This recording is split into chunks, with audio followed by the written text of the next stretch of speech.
அதனால தான் மேம் என்னால் விட முடியாது. மேம் என்னை விட்டதே கிடையாது இது வரைக்கும். ஃபஸ்ட்லேருந்து ஸ்டார்டிங் முடியும் மேம் தான் என்னை பார்த்துக்கிட்டாங்க. இப்படி போடணும். அகாடமியில பொறுத்தவரை என்ன சொல்கிறேன்னா, மிச்ச அகாடமியில் இண்டிவிஜுவல் கேர் கிடையாது. எல்லோரும் சொல்லிட்டாங்க இண்டிவிஜுவல் கேர் கிடையாது, அந்த சொல்லிக் கொடுக்குறதெல்லாம் நல்லா சொல்லித் தர மாட்டாங்க.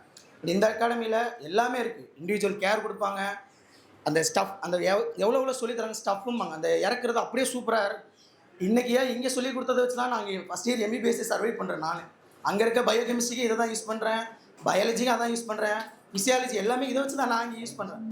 அந்த எங்கள் ஃபஸ்ட் டைம் நாங்கள் எங்கள் ஒயிட் கோட் செரமனி அப்போ எங்கள் டாக்டர்ஸ் சொல்லுவாங்க, அங்கே எங்கள் சீனியர்ஸ் டாக்டர்ஸ் அப்படிங்கிறது லைஃப் லாங் லேர்னர்ஸ் அப்படிம்பாங்க. இங்கே கற்றுக்கிட்டதான் அங்கே யூஸ் பண்ணுறோம், அங்கே கற்றுக்கிட்டதான் கண்டிப்பாகவும் யூஸ் பண்ணுவோம். அது மாதிரி எங்கே கற்றுக்கிட்டது எங்கேயும் வீணாகாது. இங்கே அதிகமாகவே நாங்கள் கற்றுக்கிட்டோம்னு நினைக்கிறேன். அப்புறம் நம்ம சரி மார்க் குறையுது, இங்கே இண்டிவிஜுவல் கேர்னால் என்ன நினைப்பீங்க?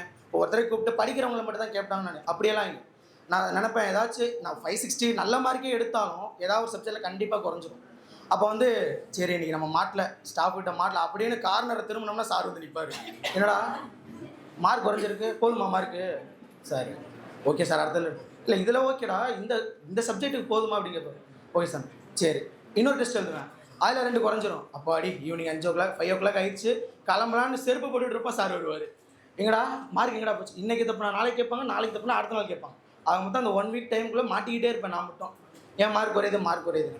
அதனால் ஒரு அகாடமி சூஸ் பண்ணுறதுல நான் 2 வருஷம் தப்பு பண்ணேன். அந்த வருஷம் இந்த வருஷம் நான் தப்பு பண்ணலன்னு நினைக்கிறேன். மிச்சப்படி எல்லாம் சொன்னது ஓகே. எனக்கு வந்து அதை நான் நிறைய பேருக்கு சொல்லணும்னு எதிர்பார்க்குறேன். இங்கே இருக்கவங்க எல்லாருமே அதை நீங்கள் அனுபவிச்சிட்டிங்க, இந்த அகாடமியோட பலனையும் பெற்றுட்டீங்க. அதை நான் பேச விரும்பல.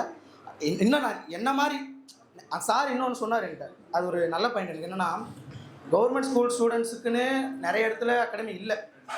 அதே மாதிரி அப்படி இருந்தாலும் அவங்களுக்குன்னு தனியாக சொல்லி தராங்களே இல்லை. ஆனால் நீங்கள் இன்டர்வியூ பேசும்போதே சார் சொன்னார், இந்த வருஷம் எனக்கு அந்த பிளான் இருக்குடா,